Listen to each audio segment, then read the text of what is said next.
learn how to do the job, learn how to actually put deals together, learn how to navigate contracts, learn how to navigate financing and inspection issues. Like, learn that. Because if you don't learn that, lead generation doesn't mean anything. Lead generation is a waste of time if you can't actually close a deal. You can't actually manage your client's expectations. It's just not worth it. Go learn the job. Welcome to America's Inner Circle, the podcast that dives deep into the stories, strategies, and secrets of the most successful real estate agents in the game. Whether you're an aspiring agent, a seasoned pro, or just love a good success story, you're in the right place. Each episode, we sit down with top agents who share their journey from the ground up, how they overcame challenges, seized opportunities, and made their mark in the competitive world of real estate. Ready to learn from the best? Let's unlock the keys to real estate success together. Here is your peek into the Inner Circle. Hi, this is Mel Allen, your host of the Inner Circle podcast. This is a podcast where we're going to dive deep into the stories of the most successful real estates in the country. If you want to learn how to establish yourself as a top agent, you're in the right spot. Today, we're honored to have Alex, is it Wolking from Chicago? Yep, Wolking. All right. Well, Alex, welcome to the Inner Circle podcast. And tell us a little bit about how you got into real estate. Yeah, well, thanks for having me. So I started working in real estate when I was 12. My dad's been a broker since 93. I started working with him when I was 12, and I was just enthralled. He was running late for an appointment one day, and he said, "Hey, I need you to log in to the MLS and print something off for me." I was like, "What's the MLS?" So I, printed off what he needed. I ran the MLS sheet out to him. It's very, it's in true realtor fashion. There's real time, and then there's realtor time. And then I came back in, and most kids were playing, video games, and my video game was the MLS. I loved looking at listings. I loved learning about the market. I was just so fascinated by it. And I started going to open houses when I was 12, and I begged my mom to take me, and she wouldn't take me. So I just got on a bike and went by myself. And so I just told people who I was, and they're like, "Oh, you're a realtor's kid and you're coming through here?" Like, yeah. So that was how I got started. That was, and I haven't stopped since. Well, very self-motivated, right? So the self-drive, I'm sure, is very helpful in your real estate journey. It never took no for an answer, that's for sure. Well, what was your first deal like? Walk us through that, like how you kind of first got into, this is definitely the thing for me. Yeah. So my first deal, so I actually restarted my business in 2016. So I got licensed in 2011, but I was selling real estate in the Quad Cities area of Illinois and Iowa, which is where I'm from. And I ended up moving to Chicago at the end of 2016. I went to school at DePaul University, and I sold real estate all through college. Mm-hmm. And I went back to the Quad Cities after I graduated, and I was there for 2 years, and I missed Chicago. So I came back and started over again. So I only share that because I have two first deal stories, but I'll tell you the more interesting one about Chicago first. So when I was restarting my business here, there was an agent named Millie Rosenblum, who it was the queen of luxury real estate in Lincoln Park. Used to see her signs all over the DePaul campus. And when I came back, I was like, can I sit down with you in your office for an hour, just ask you questions about how to get started? She was so gracious. She said, yes, absolutely. I was there. I took all kinds of notes. And at the end, I asked her, I said, well, what can I do to repay you? And she said, tell you what, kid, sell one of my listings. We'll do a deal together. We'll call it even. All right, fine. So I ended up, through friends of friends, I met somebody that was looking to buy a condo, and he didn't have a huge budget, but I was like, yeah, I'd love to help you. So I end up taking him around, showing him properties, and the place he ends up buying, Millie Rosenblum was the listing agent. And it was on Lakeshore Drive, which is so quintessential Chicago. And that was how I got started. So it was a full circle moment. That's how I knew I was going to be okay. Yeah. You landed on your feet there in Chicago, it seems like. That's right. That's pretty cool. I mean, you definitely have an area where you've now, it seems like, made yourself kind of a person who specializes in selling some of these historic, single family homes, luxury condos. you're a top producer from the what I could dig up on you in those uptown Lakeview, Lincoln Square, and Edgewater neighborhoods in Chicago, and Yep. that's got to be something that you've had some pretty amazing moments through that. What were some of those things that that let you know, yeah, this is definitely, I mean, obviously that first one was a big one, but what were some other ones that made you realize this is definitely the right place, the right path? Oh, that's a great question. I've never been asked that before. So I actually just a month ago, so I live in Buena Park, and in the city of Chicago, you have north of Irving Park Road and south of Irving Park Road, and south of Irving Park Road, that's everything you see on TV and in the movies. That's downtown. That's Lincoln Park. That's all the swanky parts of town. Well, when Hmm. you go north of Irving Park Road, those are the little less glamorous neighborhoods. They live more like inner city suburbs. They don't feel like you're really in a city. That's what I love about it, because I grew up in a small town. So for me, I like that quieter moment. So I spend a lot of time. I give architecture tours for free in the summer. That's just something I do for fun. I've done that for years. Very involved philanthropically. I sit on a number of different boards of nonprofits and community organizations, and they all tend to overlap, which is where a lot of my business comes from. Um, but the most recent one from a month ago was kind of a culmination of all the work I've done the last 8 years of rebuilding my business in Chicago. And it was the crown jewel of Buena Park. It was this large 11,000 square foot mansion on a half acre lot, a block Wow. from the lake. And and it's one of the houses I feature on my architecture tours every year. And it's my favorite house in the neighborhood. And another broker had it for a year and a half before me, and I was so bummed that I didn't get the listing the first time. But I was a good Yeah. sport about it. I was like, I'm not the first on the call sheet. Like I get that, I'm probably not going to be the first pick. Well, I hope she sells it. I then proceeded to go through my database and just, who do I know that I can bring through there as a Right. buyer? And I showed it 3 times to different buyers over the year and a half that broker had it. Well, then in January of this year, I get the call from the seller saying, "Hey, we're not going to renew with that agent. She's been great. We love her. She's a delight, but we're going to go a different direction. Would you consider taking on our listing?" Oh, And wow. it was like the heavens opened up, and I was, that is a sign. That is a sign. So I took the listing, and I did everything I could. I did a private open house for the Chamber of Commerce. I did a private tour. Did two brokers opens. I did a Oh my God, I did a private tour for the library Hmm. for some of their top donors. I've done videos. I did a story video about the house, and Yep. so many agents are putting out videos. Welcome to my new listing at 123 Main Street, and I hate that. I more sit down and tell a story.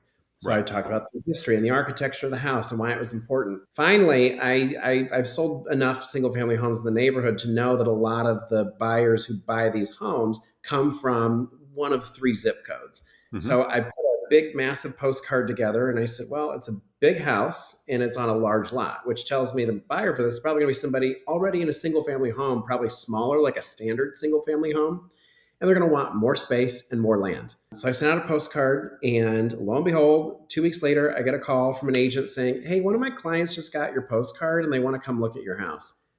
And the way that story goes is we sold it to someone from that postcard list. So, I mean, uh, that's a great story. Yeah, and the fact that you knew that house so well, God, right. it had to have helped.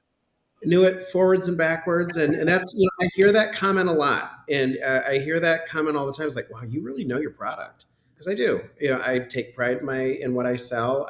I try to learn the house just as well, if not better, than the sellers, Hmm. and I know the neighborhood, and its neighborhoods, like I said, are not the most glamorous neighborhoods in Chicago, but they're neighborhoods that a lot of the brokers just don't work in regularly.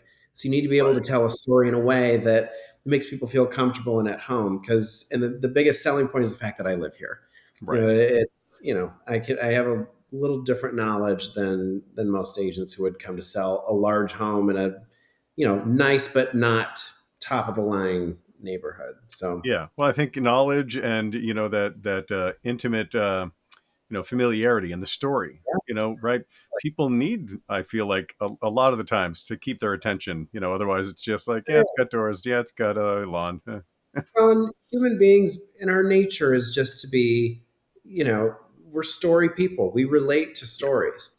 And actually, that house, how I sold that house, like, the postcard got them in the door, but I was sitting there and I was listening to them, I just, kind of eavesdropping during the showing. And they mentioned something that pizza is a really big part of their family. Mm, Their first date was at Giordano's Pizza. They did their rehearsal dinner at another big pizza place downtown. And every Sunday, they always have friends or family over or neighbors to have pizza. Like, right. it's a big deal for them. So I overheard this and I asked them, I was like, well, have you had Michael's Pizza, which is just a block away in the neighborhood and it's tavern style? Hmm. Like, oh, no, we haven't. And I was like, well, TripAdvisor, it's always top 10 in Chicago for tavern style pizza. I'm like, oh, we'll have to try that sometime. So when they decided to come back for a second showing, I decided it was like on a Saturday night around like 5:30, 6 o'clock. I'm like, well, it's gonna be dinner time. I'm gonna be hungry. So I just said, you know what? You guys go ahead and get started. I need to run a quick errand. I'll be right back. So I go down the street, I get two large pizzas, and I come back and we had pizza right there in the house. And so they had dinner in the house. My clients were gone for the weekend, so it's like it wasn't like they were coming back anytime soon. Um, but that's how I put the deal together. Is I sat there and I listened to. I asked them questions. We were having a conversation, but I understood what their needs were Right. and what Right. their comments were. What their concerns were with the house, especially since this was going to be the highest sales price in the neighborhood in almost 20 years. So they're having an issue with understanding comps and understanding value. And the fact that I could sit down and have a conversation with them directly with their agent present made a huge difference. Oh, I'm Um, sure. and also being able to sit and advocate for my clients too. Yeah. So but it helped me understand how to put that deal together. So I tell people I sold a $3 million house of pizza. It was $40 in pizzas is what sold that Must have house. been some darn good pizza. I'll just say that It much. was Right. damn good pizza. That's right. Would you say that that's probably one of your most rewarding real estate deals, or is there something that's even better than that? I think I had another deal when I sold real estate in Iowa. There was a large old mansion that had been kind of falling down and it was a foreclosure and it had been neglected for a long time. And I had this perfect buyer who had vision. So I found him the right designer, the right contractor, the right grant writer that got him, grant money for historic Oh, wow. preservation tax Yeah. credits. I found him the right lender who could do a construction loan. I mean, he would not have been able to buy or remodel that house without me, and I truly felt like I did something great there. The amazing part is, I went back about 2 years later. I went to go see all the work that he had done. Well, when I got there, I saw several other homes on the street had all started turning over as well. People were Oh, redoing their roofs. People were putting in new windows. People were painting their homes. I mean, it was a big, huge house that was just kind of like the crown jewel of the neighborhood, but it had just been forgotten. yeah. And the fact that that house came back to life and to see what it did for that neighborhood, that's probably one of my other favorite stories, is just how one house had such a big impact on a neighborhood. Yeah. Yeah. It does fall like dominoes where Yes, you can it see those absolutely does. changes positively kind of roll out Absolutely. across the neighborhood. Have you had, I mean, now that we've talked about that, that crown jewel in the neighborhood that you've helped out, Yeah. it sounds like in two places. Has there been a challenge? Has there been a failure that you overcame or that you faced as you've been in your real estate career? Oh, plenty. I've my entire career, I've always run towards the difficult listings. Hmm. It's some agents go towards the meat potatoes stuff that they can churn and burn, and it's not about relationships. It's all about, where's the next deal and just moving right along. That's never been the case for me. And, real estate's a relationship business. You hear this stuff all the time. And yes, it's true. And that's, of course, the right thing. For me, my skill set has always been able to go into a unique house and be able to figure out what's going to get it to move. Hmm. And a lot of times it's price, sometimes it's staging, sometimes it's just repositioning and reframing how it's being presented. I think one of my greatest challenges has been, I sold Brian Urlacher's house a few years ago, and that was a big, massive 11,000 square foot house on 9.5 acres. It took me 3.5 years to sell it, Whew. but it finally sold. Yeah. And we ended up selling it. And a lot of times with those homes, you end up selling them to someone who understands what it is. There's somebody that is usually, and what I mean by that is it's usually somebody within a half mile to 1 mile radius. Right. Somebody that knows that house, somebody that knows that land, probably even knows the seller. And then the people who bought it ended up buying it too. And I realized the value. No one really liked the house because they just kind of dated and it was big. A lot of rooms were useless. And it was just, that was the feedback that we kept hearing over and over again. Well, but everyone loved the land. Well, finally, we realized the value was in the land. In the land, yeah. So we ended up pricing it at land value, and it sold. And the people who bought it tore it down. So that was kind of a realization of really listening to what the feedback is. Yeah. My big challenge right now that's been really fun is I have a house in the south suburbs listed. And I don't really do a lot of work in the suburbs, but every once in a while I'll take a listing there just because I think it's going to be a fun challenge. This one has been interesting. It's currently owned by Rudolph Isley of the Isley Brothers, who passed away last October. Mm-hmm. The previous owner, though, was R. Kelly. And okay. so there's been lots of documentaries on Netflix about surviving R. Kelly. And, when he was on trial a few years ago, there was a lot of, just the house was featured constantly. So there's a lot of stigma attached to that house. Right. But what's even more of a challenge is not the R. Kelly stigma. We actually haven't heard too many comments about the R. Kelly stigma. The media likes to run with that because it sells. If it bleeds, it leads. Right. And, that's something that, navigating the media to our advantage has been something of a bit of a challenge, which I've done on other listings before. This one, though, the property taxes are $256,000 a year. That has been my bigger challenge. It's not been the R. Kelly history. It's been the tax bill. The taxes, yeah. And it's 22,000 square feet on 4 acres. So finding somebody who wants to take care of a monster house like that, that's another challenge in and of itself. Yeah. But I've really been able to sink my teeth into that because there's so much meat on the bone there of what to do and how to sell it and getting creative with it and how to, step outside the box. So that's been my fun current challenge. It sounds like it's a lot of potential there, though.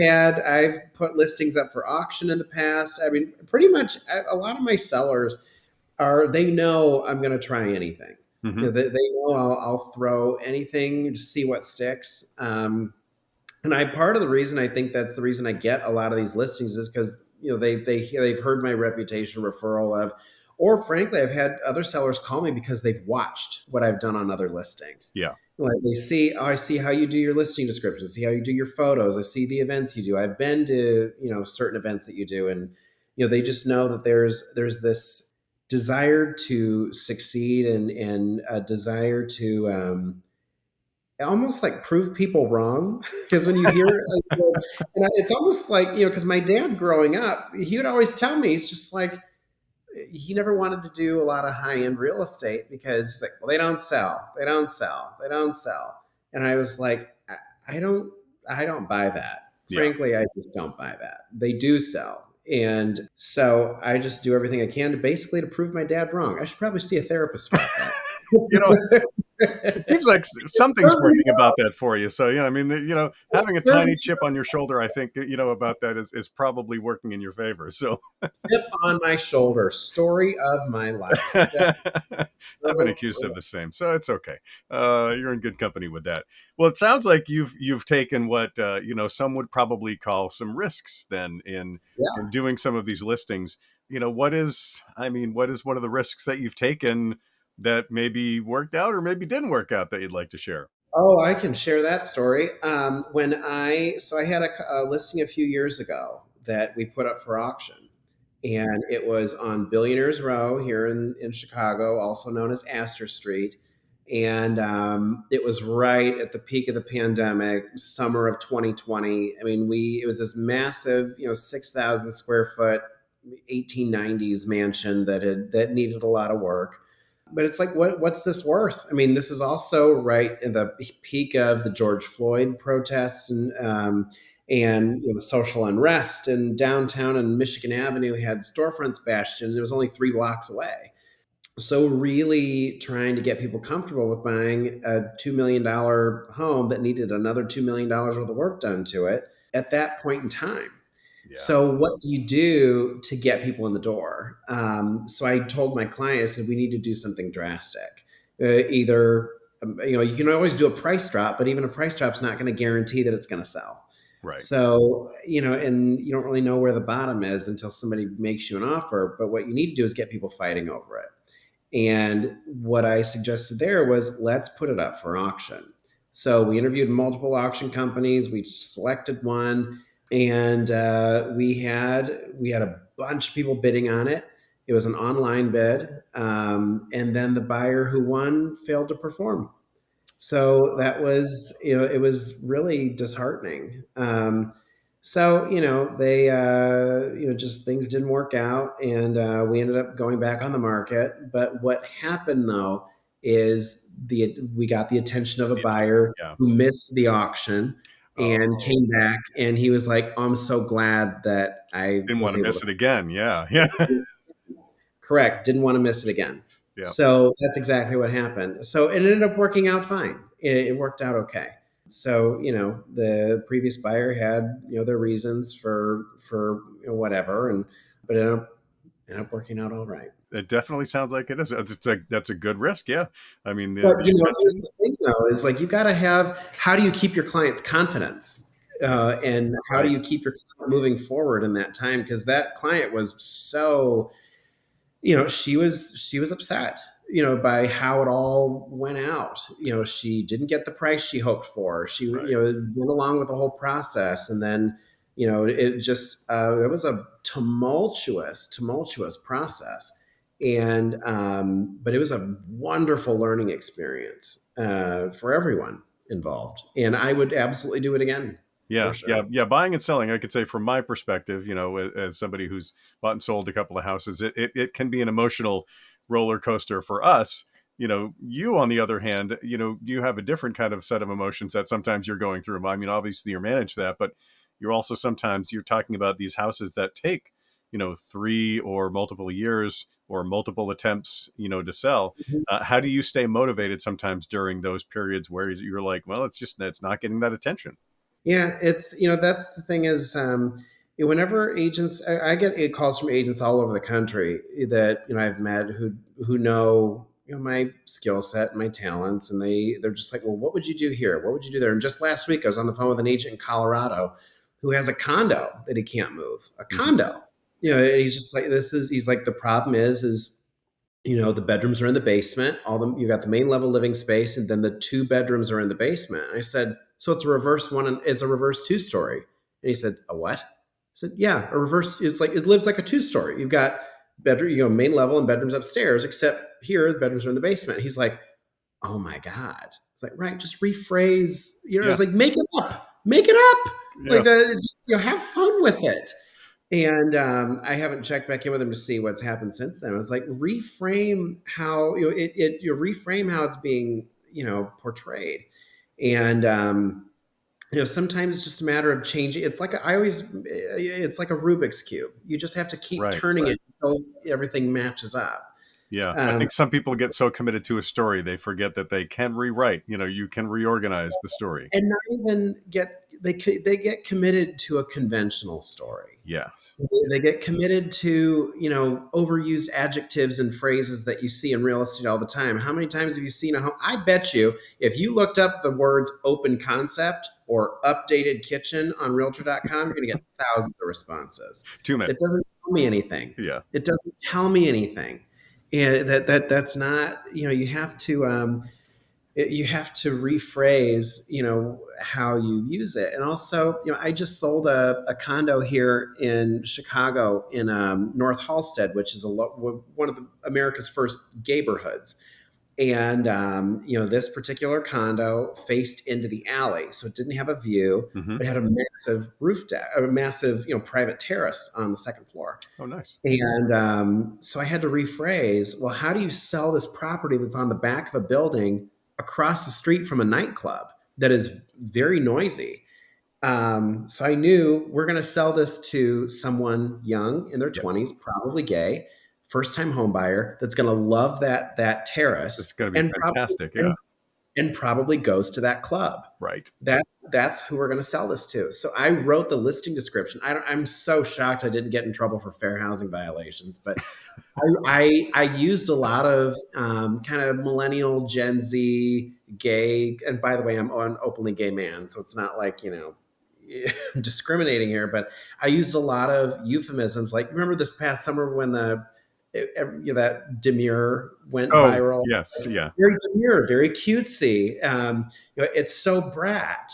I used all of It was that. all in there. Oh, that's great. My listing description was so unhinged and just so written for someone who would appreciate it, which would be a young gay man or Yeah. woman, or they thee or gentle them, and it worked. We sold it to, actually I sold it pre-market with no photos on the MLS. Wow. I sold it to someone who read the description and said, I knew this was my condo. And I was like, perfect. You knew your target audience. I knew the target audience. I knew they would pay top dollar, and I knew that would work. And that's exactly what happened. Wow. So I mean, didn't have to paint. They didn't have to stage. They didn't have to do anything. yeah. Well, they Go did to do Wrigley, hit that one out of the park. I mean, correct. so And by the way, that client is someone that frequents that nightclub. So they didn't care about the noise. there you go. You know, Right. Yeah. I'm sure enjoy it. It's not noise. It's correct. now, obviously, you touched upon something that I want to dig into a little bit deeper there, where you said, well, geez, I'm surprised I didn't get, flagged for, putting some of these words in there. How do you guide, what is, because you have to toe lines. I mean, every job you have a line that comes up and you're like, do I toe it? Do I step over it? Where do I go? And how do Yeah. you kind of guide that? What principles, what values kind of keep you from crossing over that? Yeah. So I look at my sellers and I ask them, because your sellers are such a wealth of information, not just about the house, but who your buyer's going to be. Yeah. And so we'll go back to the big mansion that I just sold, for example.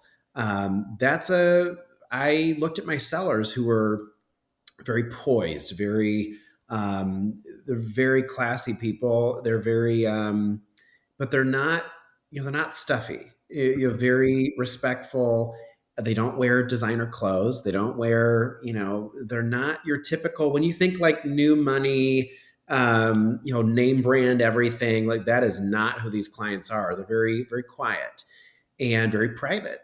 So thought about that and I was like, whoever buys this house is going to be somebody who has silent confidence, somebody who doesn't need to prove themselves, somebody who doesn't need to be seen, somebody who is not going to be in the middle of society causing a ruckus. This is going to be somebody who moves very quietly. So probably somebody in finance, probably somebody who's going to who values their privacy, values tradition, values people, an heirloom. That's really what this house was. It was an heirloom. Right.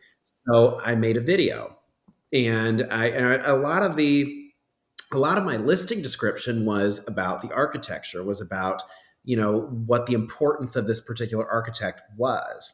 But then I made a video and I said, this house was built. It feels like silent confidence. It sits back off the street, lets you know it's there, but it's not the most ostentatious house on the street. Right. It's very quiet and it kind of hides in plain sight.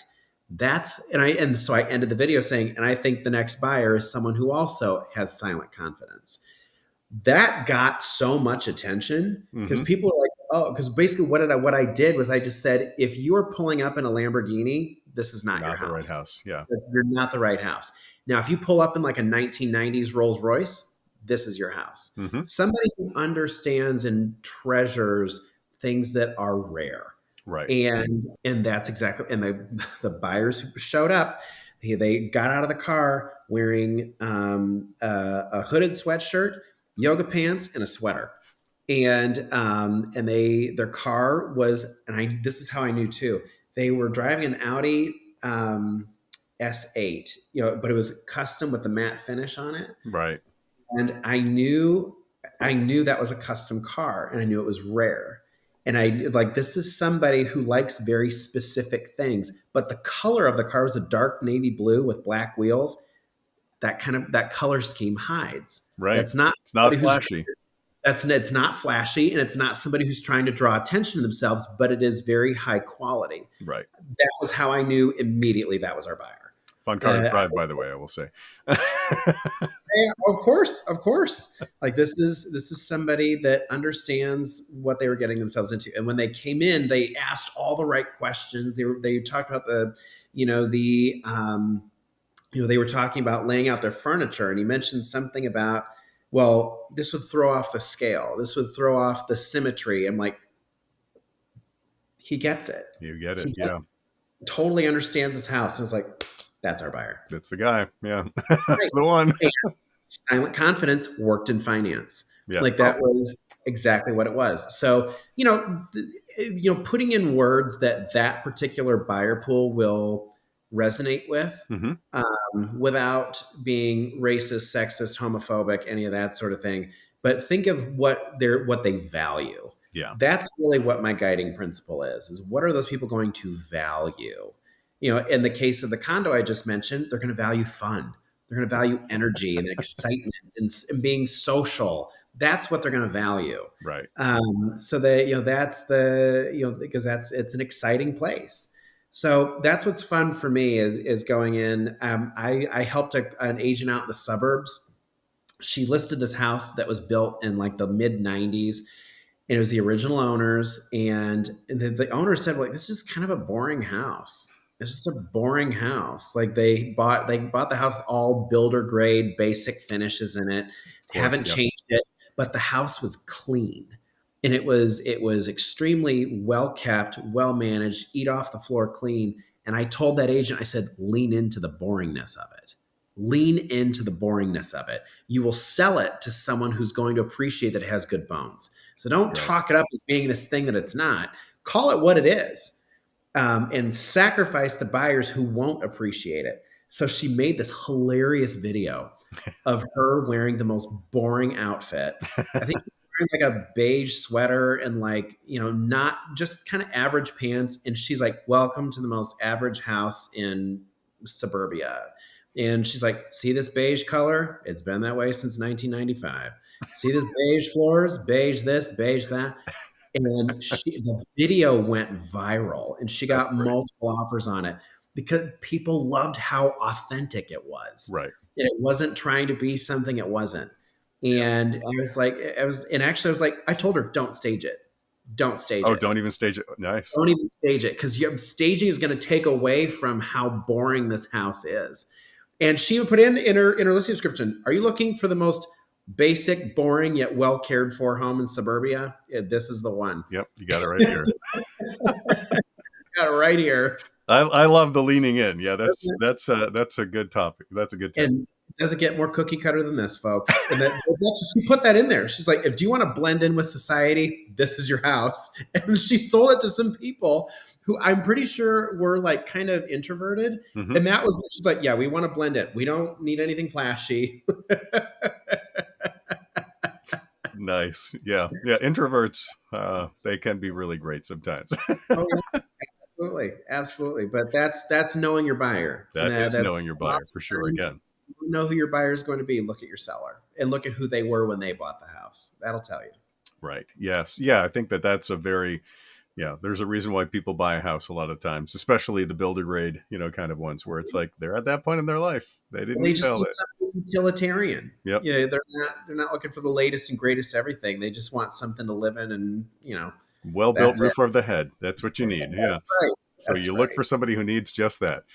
That's right. Now, you must have seen some changes, obviously being in this for, going on 14 years in real estate. What are some of the changes that you've seen that have really affected the real estate market during your career?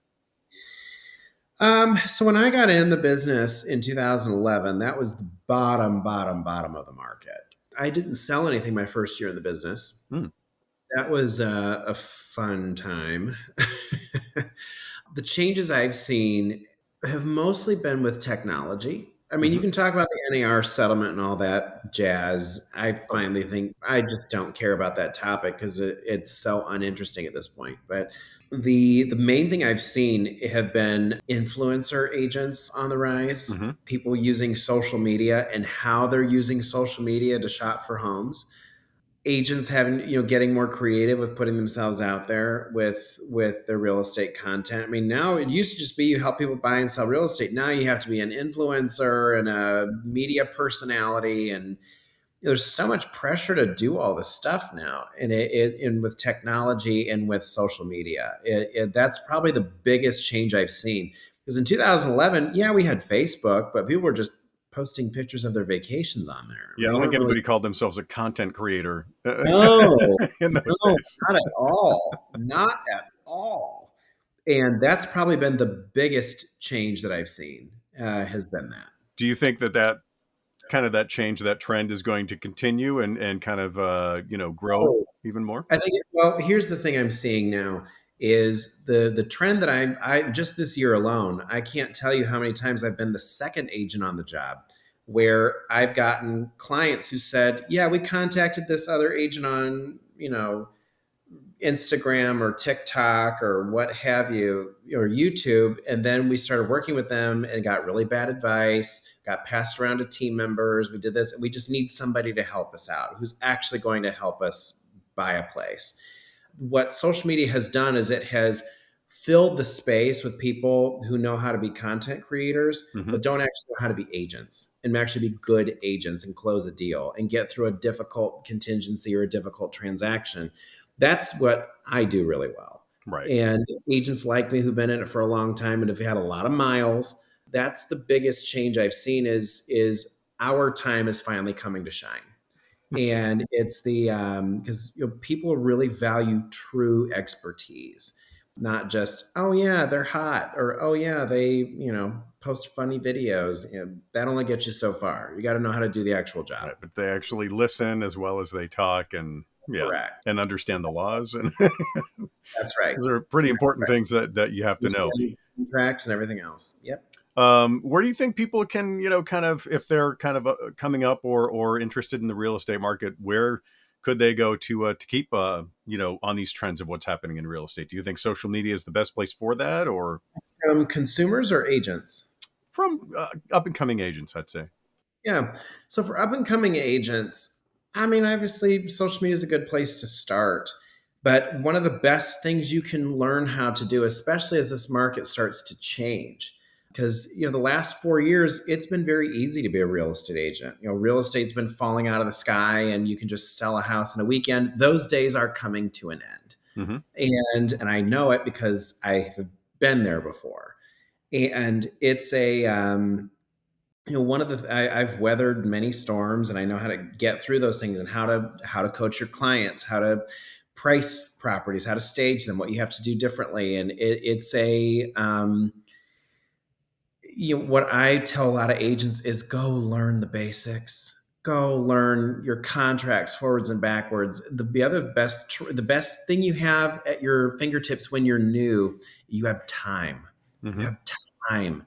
Go sit in the CRS certification course. Go sit in GRI and ABR, and those are the three best designations you can get as an agent to get started because they teach you how to do the job. Right. And they just don't teach you that in pre-license. You got to go learn it on your own. You learn by doing, and you learn by sitting in a class. And the best thing you can do is go sit in a class and train and learn.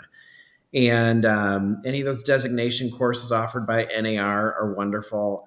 Any of those, I have the CNE, which is Certified Negotiations Expert. Hmm. I've been through Dale Carnegie training. I've been through Karis negotiation training. I love taking negotiation training classes because I learn something new every time I go. I went through CLHMS, Certified Luxury Home Marketing Specialist. I mean, any of those courses are going to be worth it. Yeah. Any of them are. Yeah. Nice. Yeah, I think a lot of people think books or things like that. So that's great that you have Yeah. very I mean, specific you'll hear the trainings. same, Gary Keller's Millionaire Real Estate Agent. I mean, that's great, learning how to build a business, but learn how to do the job. Hmm. Learn how to actually put deals together, learn how to navigate contracts, learn how to navigate financing and inspection issues. Like, learn that. Because if you don't learn that, lead generation doesn't mean anything. Yeah. Lead generation is a waste of time if you can't actually close a deal and can't actually you can't actually manage your client's expectations. It's just not worth it. Go learn the job. I think honestly, that's probably one of the most important pieces that you've just said right here is taking those courses, managing expectations, because absolutely I had a lot of them when I've been buying and selling my houses. And if somebody didn't meet them, guess what? I'm picking up the phone. I'm calling somebody else. Well, right. And that's just what I've said. And I've had people come through open houses this year, and I don't really do a lot of open houses anymore, but clearly I need to, because the number of times I've had people come into my open houses going, "Oh my God, you actually know what you're doing? We're looking for a different agent. Can we meet with you?" People coming to me asking me to help them. Right. Like, it's not me like trying to pick up business. I'm just there opening a door, and they're like, "Oh, you actually have half a brain." That's been just knowing the job and knowing the market. Yeah. Go to broker open houses. Go to your brokerage opens, and or go tour vacant listings, and just learn the market, learn the inventory, learn about pricing. Ask the agent. One of my greatest tools I had when I first got started, all those years I spent on my bike going to open houses, I would ask agents, "Well, do you think it's priced right? Do you think it's staged right? Why do you think it hasn't sold? What's your feedback been?" And I learned so much Yeah. because I learned how agents think, number one. Number two, I also learned how to solve problems. Yeah. Like, oh, this place feels cluttered. People think it's smaller than it actually is. All of that. Um, you become, the more you learn and retain and implement, the more valuable you become to your clients, and then you become invaluable to your clients. Right. Yeah. No, I completely agree with all of what you just said. And honestly, you just blew through an entire section without me having to ask you a single question Yeah. about it, which is great. So I'm just going to jump forward to the I will say, to put a bow on that, yeah. never stop. Don't ever stop. I still, 14 years in this business, I still go to brokers opens. Hmm. I still go learn the inventory. If there's a listing that comes on the market in my neighborhood that's vacant, I ask the listing agent if I can go through it. I still am learning all the time. I don't do it as much as I would like to because I'm busy with my own clients. Or, you Right. know what? I'll show that property to another client eventually, so I'll see it, but make a point to go learn what's out there and go meet the other agents. I can't tell you how many times I've won multiple offer situations for clients because I knew the agent. Not that we had the best offer, I just knew the agent. They knew I'll get my clients through a deal. So that type of networking is incredibly valuable. I agree. In any industry, if you're not meeting with other people who are in that industry and finding out more and asking questions, you're putting yourself in the wrong places. That's right. What if somebody's looking to kind of scale up? So somebody's maybe they've done some of those classes, they've got a couple of sales under their belt, but they're Yeah. just kind of they're not where they're supposed to be, where they want to be. How can they meet some of those goals? So the first thing they need to look at is, how are they generating new business? Hmm. That is, look at how are you doing it consistently. Some people, and you need four levers. You need four things that you do to really do it. So for me, it was philanthropic involvement. It was farming, which kind of goes with philanthropic involvement, but it was a monthly market report that I sent to my farm. Open houses are a big one. How are you going to consistently and measurably meet new people every month and stay in contact with people you already know? Hmm. And then look at your system. So for me, my sphere, they get one postcard and one email from me a month. So there's 24 times a year they hear from me. And then clients who bought with me in the last 3 years, they get a quarterly gift. And then I send handwritten thank you notes. I send, social media. I make sure I follow all my clients on social media, and a lot of them follow me back. So you're always just omnipresent in people's lives. And then when you have a consistent stream of business coming in, my rule of thumb is if you start doing 2 to 3 deals a month consistently, and that trend continues for about 90 days or more, and it's like you can sustain 2 to 3 deals a month for 6 months, you need to hire an assistant. Yeah. Best thing I ever did was hire an admin.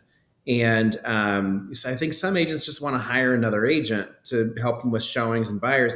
That makes no, when you're getting bogged down on paperwork and marketing and all this other crap. The administrative $15 an hour work is not worth your time. Your time needs to be spent eyeball to eyeball with the public. And the best thing I ever did 4 years ago, I hired an admin that I met, a longtime friend of a friend. Just happened to work out that he was moving back to Chicago, he had worked in real estate in Kansas City, and he was looking for someone to start with in real estate. I said, great. So he came to work for me. That was 4 years later. My first year, I hired him. My business doubled my first year because I was freed up. Yeah. I could go to these meetings. I could go do more open houses. I could do more lead generating activities. So I would catch the fish and he would fry them. Made a huge difference. Like, oh my God. I imagine going back to selling real estate without an admin now. Oh my God, kill me. I couldn't do it. Yeah. And what's great too is clients have gotten so comfortable with him that a lot of times clients just call him for stuff now. They don't call me. They just call him because they know it's like, okay, can we change the pictures on the listing? I don't get that phone call. He does. Oh, nice. So great. I don't want that phone call. It's not a high use of my time. And then when clients do call me, they're like, really sorry to bother you. Just want to ask you a question. No. These are the questions I'm here for. Right. Yeah. You're there to, keep that that relationship going. And you've touched upon some of the good ways to build and maintain that. I mean, you've got the gifts, you've got the emails that are going out, you've got the postcards that are going out, you've got an admin who can answer the phone and answer a lot of questions just as well as you can. But what are some of the other, ways that you're kind of making sure that, when those people call that, that they're getting the help that they need? Yeah. So it's having really good systems in place and having really good, canned conversations or scripts. Mm-hmm. It's things that you say to all your clients. It's, say what you're going to say it, say that you said it. And I have milestones. Setting proper expectations and communication will save you so much time and frustration and headaches. So many agents are constantly chasing fires and putting them out and constantly, oh God, this deal's blowing up. I say this deal's blowing up maybe 3 times a year. Mm-hmm. And it's probably because the deal actually is falling apart. And because it's the same shit. As an agent, the things that are going to go wrong during a transaction, more than likely, the inspection, the appraisal, the final walkthrough, and financing. It's going to be one of those 4 things, or maybe title. Once a year, I'll have a title issue or a boundary or a lot line issue or something unique. A lot of that shit you can figure out. And a lot of that stuff, and I always tell my clients, and by the way, that phrase alone, I always tell my clients, I say that to other clients. So I'm like, for so many of your clients, this is the biggest thing, the biggest life event they're ever going to go through aside from a wedding. And it is such a big deal for them. You have to be a neutral party in that. You have to be the guiding light. They are looking to you for guidance. And if you're emotional and upset and pissed off or excited with them, it's going to make it more difficult because now you're in it with them. You need to grab your clients by the nose and take them with you. And I think that's part of the reason why a lot of clients choose me is because they see me as that steady force of just going, nope, stop, knock it off. You're coming with me. Yeah. And, but having those conversations that you have all the time. So like an example, I'll tell my clients, okay, your inspection is Thursday at 10. I'm going to meet you there. I'll meet you out front. Here's what we're looking for: mechanical, structural, health, and safety. Those are the 4 main things we're looking for. We're not looking for cosmetics. We're not looking for little piddly items that are little honey-do lists. We're looking for big, expensive, deal-breaking stuff. Yeah. And then I was like, sound right? And they're like, yep, sounds good, Alex. And they just go along with it. Because that is what we're looking for. We're not going to get pissed off over a scratch in the floor. Give me a break. A broken tile in your kitchen is not, I'm not worried about that. No. Like, by the way, you probably saw it during And during showings, pointing those things out, knowing it's like, here's how you fix that. Here's what we do about that. It's, by the way, you're buying a used house. It's just like buying a used car. It's going to have issues. Yeah, there's going to be a ding here and there. Right. It's using that plain language to get people to understand, because otherwise you will run the risk of entitlement. You'll run the risk of people just being assholes, and you're going to run the risk of your deal getting away from you. Yeah. You have to manage people's expectations, and the more you do that, the smoother your deals are going to be, the better reputation you're going to have in the industry among your peers. And I'm not saying don't go to bat for your clients. You absolutely go to bat for your clients when things are drastic and important and are in their best interest, because that's what you're supposed to do. Yeah. So, I think that's one way that agents create a lot of extra work for themselves. They don't set their proper expectations. Yeah, I think setting proper expectations definitely is a pretty valuable thing. And you've talked about some of those things that can go wrong, that probably have gone wrong. What are some examples of when something really did go wrong, and how you kind of, to say, pulled them out of their hole of despair, managed the situation, and got it taken care of? Oh man, I had a new construction deal 2 years ago now. This couple they were pregnant and with twins, and they were building a house. I had to sell their current home that they were in, and then they were like living with friends for a couple months and then their house wasn't done on time. Mm. And really trying to temper. And I told them, they're like, well, the builder said it was going to be ready by the end of July. I was like, no, it's not. No, it's not. I'm telling you right now, it's not going to be done by the end of July. We closed at the end of September. And, that's 60 days in the long. And I told them that. I was like, here's the thing. You're building the house that works for you. You're getting exactly what you want. And it's going, we kept having issues with the builder where, they're saying, well, we need you to come pick this. Well, you could have told us a week ago. We could have picked all these other, tile and light fixtures and all this other stuff. We could have picked all of that. right. Had you given us more time. It was really trying to manage that process. It was tough. Got it closed. It was at every turn. I hate doing new construction with a fiery burning passion, because stuff comes up all the time. Yeah. And, there's always something like that. I've got one deal Timelines literally. are always pushed. Oh yeah. Oh yeah. I've got one deal right now as we speak where we did the inspection on Monday or Tuesday, I think it was. The roof is shot.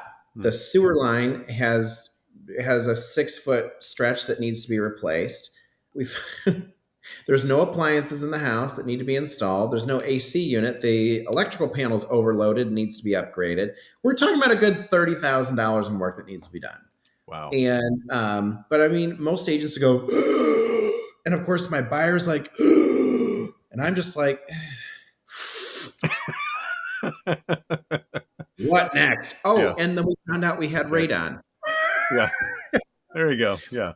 Because you always need that. Right. It's just like one of those deals where everything that can go wrong does. I'm like, okay, well. Yeah. Well, you've probably, dug some deals out of some holes then as a result, not just lifting the clients out. What's one of those ones that you'd say that you've really been proud of, that really kind of like, this was one, it's an achievement. I had one. I had one probably 5 years ago now, where the appraisal came in. Actually, no, just recently. I just had one where the appraisal came in really low, and even the buyer's agent was, concerned. She's like, this appraisal is nonsense, and the lender wouldn't change. My client had already moved out, and we had, it was again one of those deals where everything that could go wrong did. I mean, the roof was shot on a room addition that was put on underneath the upstairs unit owner's deck. So they had to pull up the upstairs unit's deck, replace the roof, and then put the deck back down. Oh, wow. We had a water pipe leak at the final walkthrough. We had inspection, so many inspection issues, and we had tons of problems. Appraisal came back and failed. we were all, oh, and there was a special assessment in the condo association that my client had to pay. And we gave and gave and gave. And finally, that appraisal issue came back. And I went back to the buyer's agent. And I said, not another dime. Your client needs to come up with the difference. And I was pretty proud. She did. She did. And Hmm. I went back to my client afterwards and I was like, by the way, the house didn't appraise, but the buyer's paying the difference. She's like, what? I was like, I'm not even going to bother you with that battle. Like, because it didn't need to. She'd already done enough. Yeah. So she appreciated it. But that was one of those things where sometimes you just need to take a stand and like firmly, plant the flag. I was pretty proud of that because that was one where most agents would have taken it to their client, being like, "Hey, I got another issue." I've said no Yeah. because I Enough. knew I could. No, I knew I could. So that was great. I got a lot of wrong information, so I felt bad about like false advertisement and all this other stuff. So it was just, it was a it was a tumultuous deal. We got through it. Oh, and the buyer's agent was gone in Paris for 3 weeks for her wedding, so I ended up doing the vast majority of the work. So it Pretty was much everything. Yeah. pretty much everything. Pretty much everything. So, Oh my. oh Um, yes. well, let's look forward. Let's think of kind of where some of your goals are over the next 5 to 10 years. Do you have any goals or dreams that you're working toward and hoping to put in place? Like to hire two more people. I need a full-time marketing person and a full-time buyer's agent, somebody that can take on a lot of the showings and running around. I'm getting too tired for this shit. The running around and showings. Oh my God. I love my clients to death. I really do.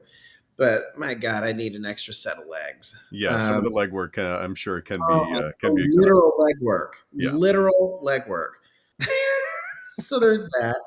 Um, my vision has always been to get to $100 million in volume with four people, and I know I can do it, and 100 units at an average of $1 million a piece. So I know we're right there. We're very close. I just need to hire two more people. So, That's where I'm at. is your idea kind of like developing this whole boutique firm of your own? Is that kind of like the legacy that you're working toward? A boutique firm of my own under another firm's umbrella. I mean, I Mhm. have no interest in opening up my own brokerage. I have my managing broker's license, so I could if I wanted to, but I have no interest in that. It's I don't want to be a babysitter. Yeah, So, yeah, no, thank you. yeah. So a team within a team. A team within a team and a small team. I don't. You see some of these real estate teams that got 15 people on them. I'm like, why? That just looks like an HR problem. I don't want to deal with that. Yeah. So no, I'm very much organic, very much one house at a time. There you go. I like that. Mhm.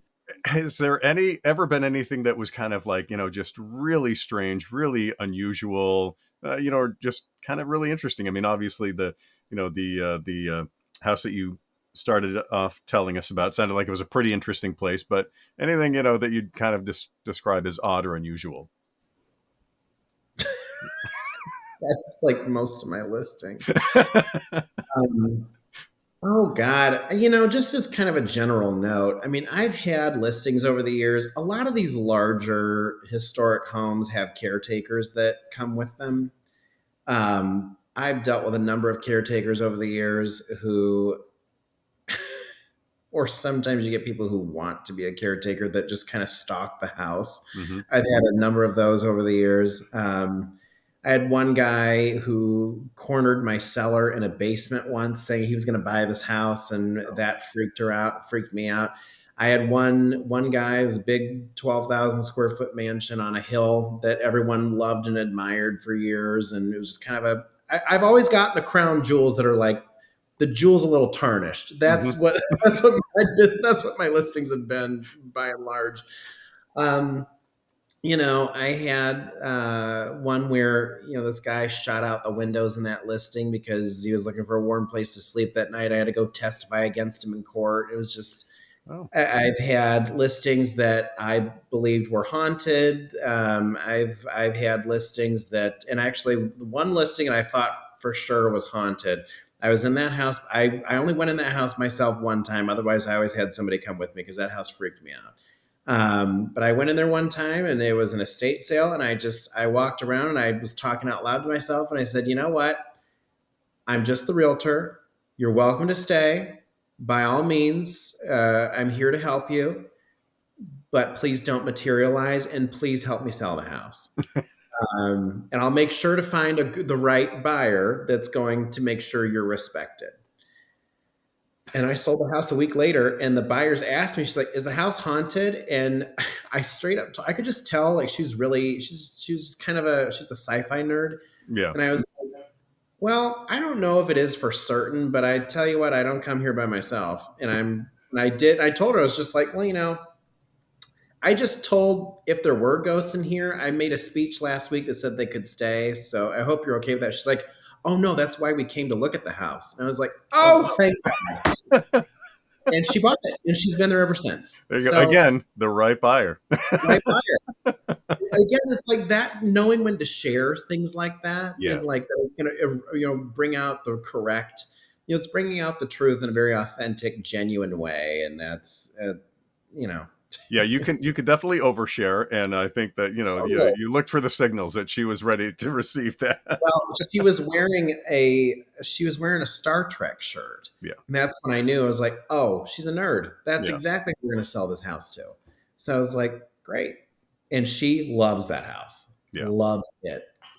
That's good. That's great. Hey, all's well that ends well in that series. If you Totally. weren't in real estate though, have you ever thought about that? What is it that you would do if you were not selling houses? I would either be a talent agent or a producer. That's what I would be doing.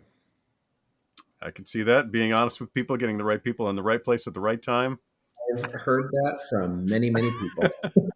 When people ask me what I'd be doing, I was like, I'd probably be a talent agent. The instant response always been, "Oh, I see Mhm. that." Yeah, yeah, yeah, yeah. I could definitely see it as well. Oh, that's funny. Well, what's a fun fact about you that maybe a lot of people don't know, but probably should? Oh.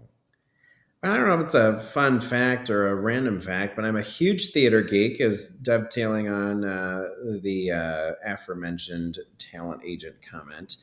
Yeah, grew up in theater, musical theater, did it all. I actually went to school. How I ended up in Chicago was I went to DePaul University to go look at the theater school. And I was going to school for theater production and management. And I walked through the theater school, and like, okay, if you're here to be an acting major, you go this way. Directing majors go this way. And there was like, okay, in theater administration, this way. And it was like me and one other kid. And I was like, okay. So I start walking down the hallway, and I see all the acting majors. They're like crawling around on the floor acting like cats. And I was like, if I have to go to school with these assholes for the next 4 years, I'm going to hate my life. And but I liked DePaul, and I liked the campus, and I liked being in a big city. And I flipped through the catalog and saw they had a degree in real estate. I'm like, great, done. And Done. DePaul was the only school I applied to. Wow. How about that? Yep. Some could call that very, very lucky. All right. Well, I think that covers most of the really digging in kind of questions. And I think you had some really great answers. And honestly, I think so many good things about, especially those courses that people should take. But as we kind of reach the end of this, as we think about closing this up, let's ask a little bit of another fun kind of question. Sure. And that is, if you could buy and live any property in the world, no limitations, you've got all the money in the bank that you need to buy it, price, location, style, where would you want to be and why? Probably that big mansion I just sold. And I'm not even making a joke. That is my favorite house I've ever been in. And the only other house I would consider. Did you see the movie Beverly Hillbillies Oh, with yeah, the big pink mansion that I think Jeff Bezos owns now? That's the house I'd want. that's the house. That 1930s old Hollywood, Sunset Boulevard kind of thing. That's my style. So Totally. you've got options. All right, that's good. Well, you happen to know the right person, I guess, is the person who's in there now. So if they go to sell, maybe they'll call you first. Yeah, that's right. I hope so.